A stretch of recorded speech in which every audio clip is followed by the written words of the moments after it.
Hi everyone, it's Nicole Spohr here today with a curved sentiment how-to featuring a new Waffle Flowers stamp and coordinating die from the September 2019 release. I love when you can take a nice long sentiment and curve it around the edge of something or make it into a banner shape, as I think it reinforces the feel of the design. In this case, that curved edge along the bottom edge is what we want to have our sentiment follow the line of. But first we have to stamp that cute image from Big Bear and Bird. This is called Bear Hugs. And we are going to stamp that on Bristol Smooth cardstock with some ink on 3, no line coloring, fade out ink, and then color in with some Zig Clean Color Real Brush markers for no line coloring. Now this is a fantastic image. I have mentioned in my blog post, and I've mentioned before when I've shared some Big Bear and Bird projects, I love their illustrations. And I love the illustrations they do for Waffle Flower. So if you are looking for a big bold image with super cute critters, excuse me, to add to your card designs, this is it. The sentiments in this stamp set are perfect for friend type of cards. There's lots of so glad you're in my tribe type of sentiments. So if you are looking for something for your creative or crafty friends, or just the friends that are in your group, maybe it's a church group or a mom's group or whatever it might be, this is an awesome image for that. Also great for people that maybe just need some encouragement. Thinking of you, I'm here for you. I know I have talked about this a lot, especially kind of recently. Those kind of cards seem to be the ones that I send a lot. In fact, I just had a talk with a good friend this morning, and we were discussing, sometimes we're bad about sending out those birthday cards, but the thinking of you, or I'm here for you, those kind of cards just seem to be needed. And so I think this is a great image for those kinds of cards as well. You are not limited by the sentiments in this stamp set. While I used a sentiment from this stamp set, if you've got a phrase stamp that's kind of a long horizontal line, because that's what we're looking for here, that curved edge along the bottom is really going to lend itself well to this technique. So if you've got something in your crafty stash that would work well with this, by all means, grab that up and create some fun rounded edge sentiments. Across the bottom of the screen, I have listed the colors I'm using for these cuties. So I, of course, colored that little pig first, and now we've got the fox. I am going to go critter by critter, so hopefully they kind of all just come to life off of that paper there. I am using my favorite color here, one of my favorite color combinations, which is brown and light brown for my fox. And then flesh color and kind of just pulling out some of that light brown or the dark edge from the brown into those lighter areas, cleaning the tip of my marker off frequently, even grabbing in a blender if I need to. Once the ink is kind of dried, I will go back in with a fine tip black pen and add the eye detail in. I'm even going to go back in later and add some eyelashes on the cat, the pig, and the bunny. Not on everybody, but on a couple of them. Let's color in our bunny now with beige and light beige with pink haze for the inside of the ear, cheek, and nose. I used distinct different color combinations for each critter, and I did that on purpose. I do have the kind of beige and then the brown, or I kind of call it more of an orangey brown, and then the brown. Those are all together, but you'll notice those are all 3 completely different color combinations. We are not using any of those same markers for the critter next to it. So you definitely are going to get that distinct color difference between each new animal. Now I'm going to start a little slow on the bear. We've got the arms that are coming around all the other smaller critters. We've got some little areas in between other critters where you can kind of see through their group hug into and back into my bear in the back. And so I am going to kind of start small and start slow with my mid-brown marker, and then I will gradually pull that color out and blend out with my oatmeal marker.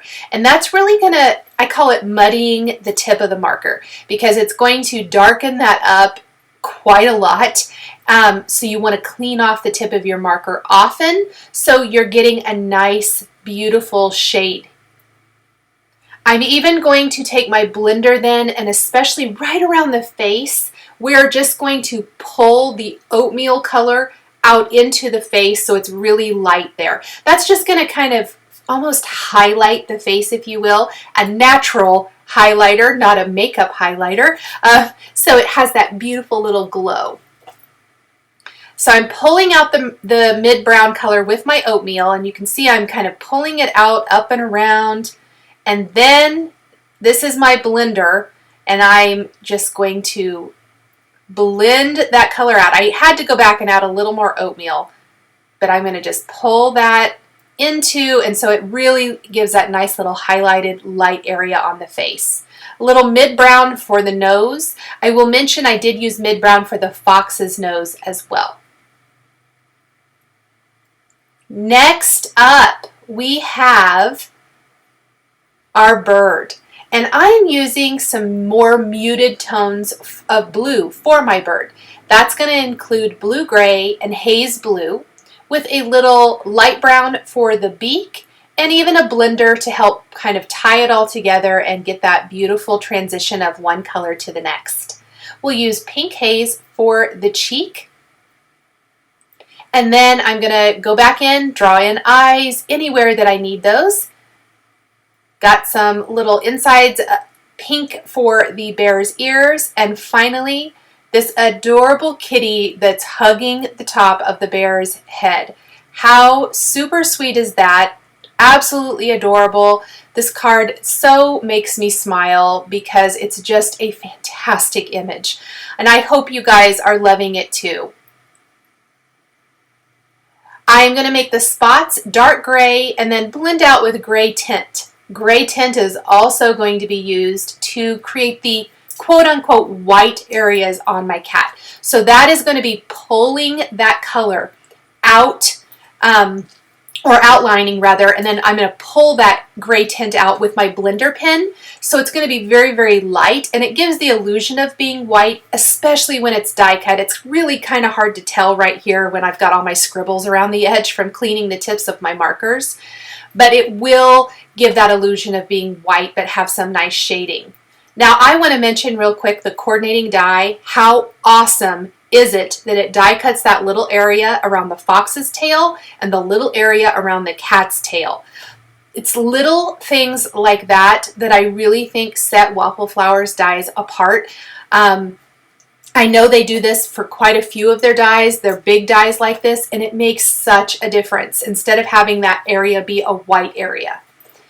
Next, I'm going to take a 4 1/4 by 5 1/2 inch smooth white cardstock panel. This is Nina Heavyweight Smooth White Cardstock, and we are going to first layer on Stormy Sky Distress Oxide ink over the whole panel. I am concentrating the darkest area around the edges of my panel, and then I'm going to go in with black soot and blend that out and into the Stormy Sky. That's just going to kind of create that vignette look where it kind of draws your eye into the center.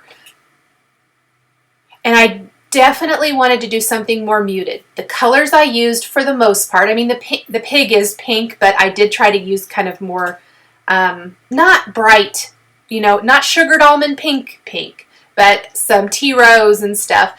But I want it to have a nice muted soft background that emphasizes our critters.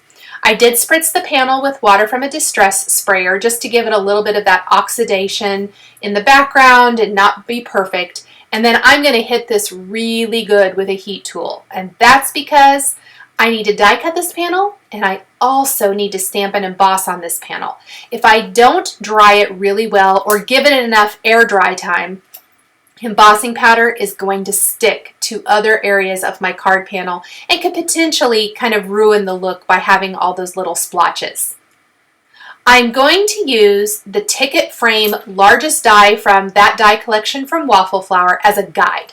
And I've centered my sentiment, and then I have simply laid it out flat in my MISTI. A MISTI or another stamp positioner tool is really going to help here.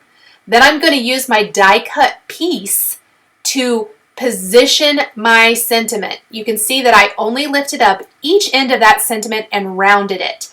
Well, it's not quite round enough. I'm double checking it here with my MISTI, and I think it needs a little bit more. So let's just place it back here, and we're going to move the edges of that sentiment up a little bit more, make a little bit bigger smiley face, and that looks perfect. That is the easiest way I know to get your stamp exactly where you want it. And the stamp positioner makes that fantastic. So now I've got my background. I'm going to ink this up with a clear embossing ink and stamp it in a rounded arc right there along the bottom edge of my full panel. I've not die cut anything yet. I went ahead and did the stamping and embossing first. I used my die to make sure everything was going to fit within the space I thought it was going to, but I will die cut after I have stamped and embossed. I'm going to do my stamping and embossing with white embossing powder. Something I know I mention a lot, but if you are new here, I'm going to mention it again, or I will just tell you again for all you people that have already been here. But I love white embossing, especially when you've got a white outline on your die cut. It just ties it all together really nicely, and especially if you have a darker background, either cardstock or an inked background like I'm doing here today, it pops off that background. It's really easy to read. I use the Wish I Could Squeeze You Right Now sentiment, which I absolutely love. I think that's such a perfect sentiment, especially for this image. And then we are going to use a little Post-it tape to temporarily hold our ticket frame down to run that through the die cutting machine. And I'm being really, really particular with where I place that because I'm going to keep all three of these pieces. That means the outside edge, the actual die cut frame, and that inside piece. What we're doing is we're not really getting rid of any of our inked background. We are just going to create a little raised frame so it draws your eye into our sweet critters. The emphasis of this entire design is our critters. So I have attached the outer frame to my card base, and please excuse the kind of torn up paper. I put the adhesive down, I accidentally touched something to the adhesive, and I pulled it off, and I'm really glad I didn't have to start over from scratch. So we have our outer frame. I've die cut the ticket frame 2 more times from smooth white cardstock, and we are going to lay that in next, the inside panel with our curved edge sentiment. And then we are going to layer another white die cut frame on top of this one and finish with our inked die cut frame. So again, we are not losing any of that inked background. It just gives you that great raised detail. So look how cool that's going to look. It gives you a nice decorative edge without actually adding in any additional colors, which is something I absolutely love. I'm going to use a nice strong adhesive around all of the edges. Pop this in place, and then all we've got left are the finishing details. And in this case, that's going to be adhering our Big Bear and Bird Bear Hugs image with foam adhesive squares because it's a tiny bit wider than my frame. And that's okay because we're just framing it up. It doesn't have to totally fit within that frame. I just want it to fit within the card front. So the pigtail barely overlaps on the right side of the card, the frame, and the foxtail definitely overlaps on the left side of the frame. What we're going for is having that bear centered. So the bear with the cat on its head is centered in the inside portion of this. And I think it'll lie a lot nicer with the foam adhesive back behind this. Look how cute. Now it goes right above our stamped and embossed curved edge. Absolutely perfect. It follows that edge. It looks like it was made that way, which is what I love about this technique. And now I'm simply going to finish my card. And I decided, again, keeping with the white theme, the white embossed sentiment, the white edge around our die cut images, I'm going to use some white heart embellishments. These are actually from Honeybee Stamps. The candy hearts, I absolutely love these. I use them all the time. They're the perfect heart, the perfect size, so much fun. And I opted to put one down below the sentiment. That's going to kind of help fill in the bottom edge and draw your eye, you know, from the images to the sentiment down to the heart. And then we'll put a scattering of hearts up along the top edge to tie it all together.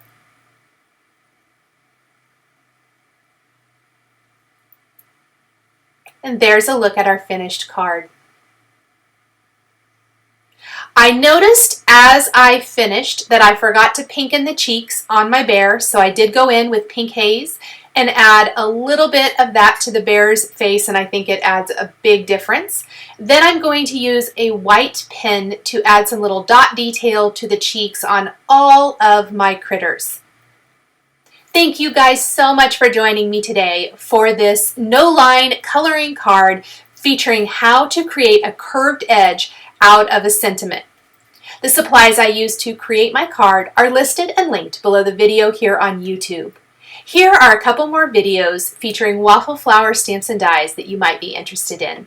If you enjoyed this video, please give it a thumbs up and be sure to subscribe to my channel and hit that notification bell to never miss a video. Thanks for watching, and we'll catch you next time.